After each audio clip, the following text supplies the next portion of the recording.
हादसे में रेनवाल का जवान शहीद हो गया है। जवान के शहीद होने की खबर से इलाके में शोक की लहर है। समुद्र में जहाज और बोट की टक्कर से यह हादसा हुआ है। गेटवे ऑफ इंडिया से एलिफेंटा जाते समय यह हादसा, जिसमें 3 नेवी के जवान समेत 13 लोगों की मौत हो गई है। रेनवाल के जुनसिया गांव का रहने वाले थे जवान महेंद्र सिंह। नेवी में मार्कोस कमांडो के पद पर तैनात थे महेंद्र सिंह। संवाददाता हीरालाल इस वक्त फोन लाइन पे हमारे साथ है। हीरालाल, देखिए, समुद्री हादसे में कल रेनवाल का एक जवान भी शहीद हो गया है। देखिए, कल गेटवे ऑफ इंडिया से एलिफेंटा जाते समय समुद्र में जो नेवी बोट और जहाज में हादसा हुआ था, इस हादसे में 3 नेवी जवान समेत 13 जनों की मौत हो गई थी। हादसे में रेनवाल इलाके का भी एक जवान महेंद्र सिंह शहीद हुए हैं।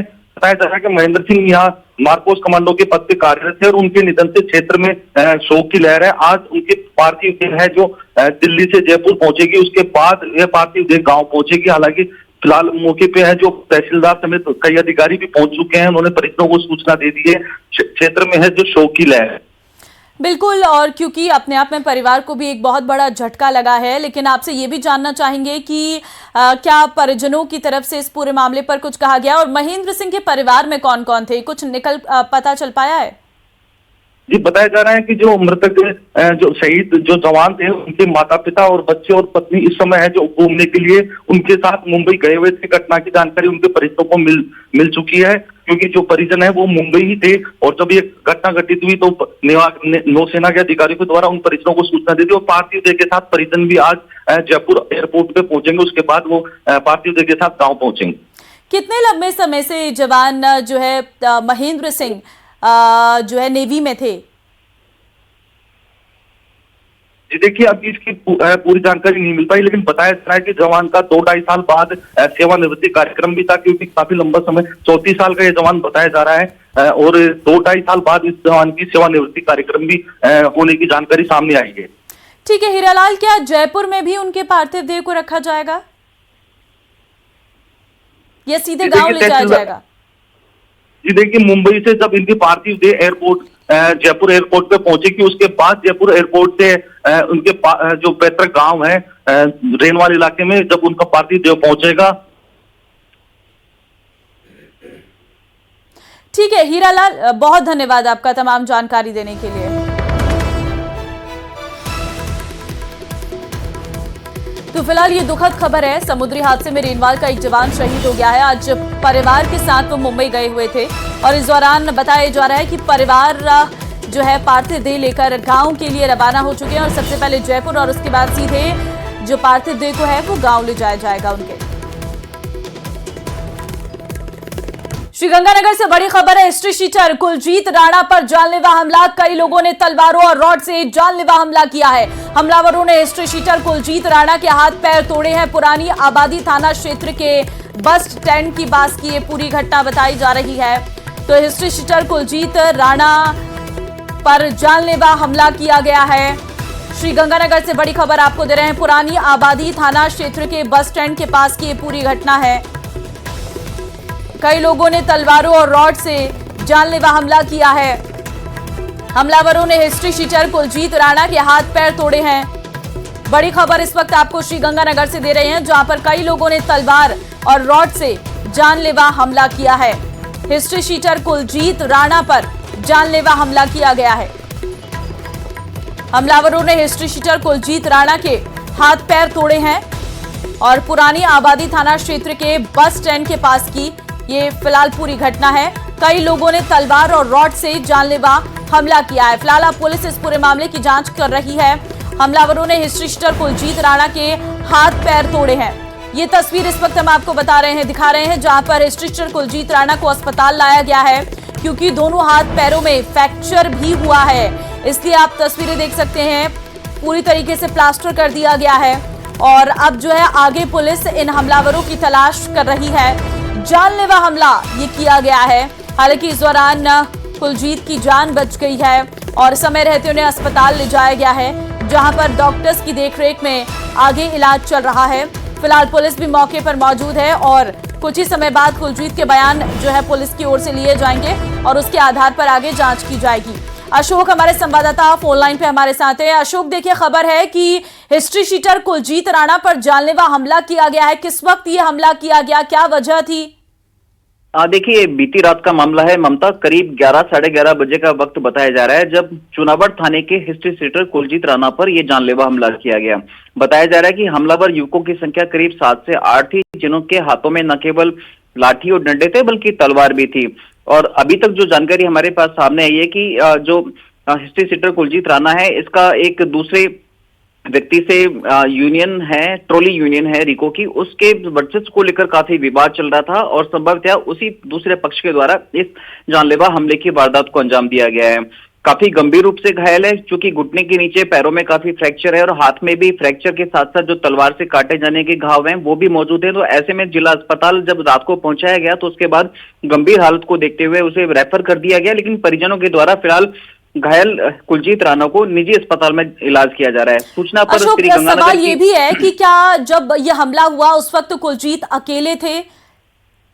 देखिए ममता, जो जानकारी सामने आ रही है कि कुलजीत राणा अपने एक दोस्त को छोड़ने के लिए कार से पीजी गया हुआ था और जैसे ही उसने अपने दोस्त को छोड़ा और वापस लौटने लगा तो रास्ते में कार सवार कुलजीत राणा, जो कि कार में अकेला ही था, उसके ऊपर ये जानलेवा हमला किया गया। यही वजह रही कि वो अपने बचाव में बहुत ज्यादा कुछ कर नहीं पाया। फिलहाल पुलिस हिस्ट्री शीटर के साथ साथ जो उसके परिजन है और जो उसके अन्य साथी हैं उनसे पूरे मामले के लेकर बयान दर्ज कर रही है और जो हमलावर युवक हैं उनकी पहचान को सुनिश्चित करते हुए उनकी धरपकड़ के भी प्रयास शुरू कर दिए गए हैं। जी ठीक है अशोक, बहुत धन्यवाद आपका तमाम जानकारी देने के लिए। तो फिलहाल पुलिस इस पूरे मामले की जांच करे और जल्दी हमलावर पुलिस की गिरफ्त में होंगे। चलिए बात कर लेते हैं प्रदेश में पड़ रही कड़ाके की सर्दी की, क्योंकि मौसम विभाग ने भी अलर्ट जारी कर दिया है। 2 जिले ऐसे हैं जहां पर ऑरेंज अलर्ट है, 8 जिले ऐसे हैं जहां पर येलो अलर्ट है। आज सीकर और चूरू में ऑरेंज अलर्ट है, चूरू और सीकर में सीवियर कोल्ड वेव चलने के आसार है, जबकि 8 जिलों में येलो अलर्ट है। अलवर, भरतपुर, दौसा, धौलपुर, झुंझुनू, हनुमानगढ़, नागौर, श्रीगंगानगर में कोल्ड वेव चलने के आसार हैं। आज से शेखावाटी इलाके में पारे में होगी और गिरावट। तो प्रदेश में कड़ाके की सर्दी का दौर लगातार जारी है। कोहरा इस वक्त बहुत अधिक देखने को मिल रहा है। अलग अलग तस्वीरें हम आपको दिखा रहे हैं। 2 जिले ऐसे हैं जहां पर ऑरेंज अलर्ट है, 8 जिलों में येलो अलर्ट जारी किया गया। बीकानेर की तस्वीर है जहां पर लोग ठंड से बचने के लिए अलाव तापते हुए नजर आ रहे हैं। जोधपुर में भी स्थिति कुछ ऐसी ही है जहां पर भीषण ठंड के चलते लोग सड़कों पर ही अलाव तापते नजर आ रहे हैं। सीकर की अगर हम बात करें तो हल्के सूरज के दर्शन नजर आ रहे हैं, लेकिन मौसम में काफी ठंडक है। सिरोही में भी लोग अलाव का सहारा लेकर जनजीवन को सामान्य करने की कोशिश कर रहे हैं। और साथ ही श्रीगंगानगर की अगर मैं बात करूं तो 5 डिग्री सेल्सियस वहां पर टेम्परेचर इस वक्त पहुंचा हुआ है, जिसकी वजह से काफी ज्यादा ठंडक महसूस की जा रही है। और चूरू में भी, क्योंकि चूरू में काफी ज्यादा ठंड पड़ती है, कोहरा भी काफी ज्यादा चूरू में देखने को मिल रहा है, जिसके चलते आवागमन करने में भी लोगों को काफी दिक्कतें हो रही हैं। सुबह के समय बिना हेडलाइट के लोग अपने वाहनों को नहीं चला पा रहे हैं। ये है ठंड के अलग अलग जगह के हाल, आप देख सकते हैं। कड़ाके की सर्दी है, ऐसे में बहुत जरूरी है कि आप अपना ख्याल रखें, जरूरी ना हो तो घर से बाहर ना निकलें।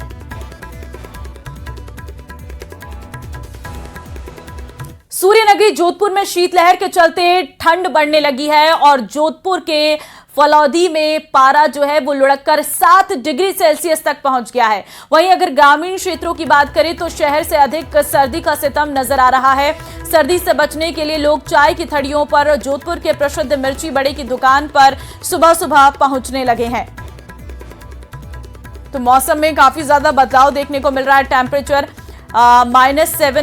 -7 से कम हो चुका है और ग्रामीण इलाकों में सर्दी का प्रभाव बहुत अधिक देखने को मिल रहा है और कई इलाके ऐसे हैं जहां पर माइनस में भी टेम्परेचर पहुंच चुका है। जोधपुर में लगातार शीतलहर बढ़ती जा रही है। सर्दी का प्रकोप धीरे धीरे बढ़ता नजर आ रहा है।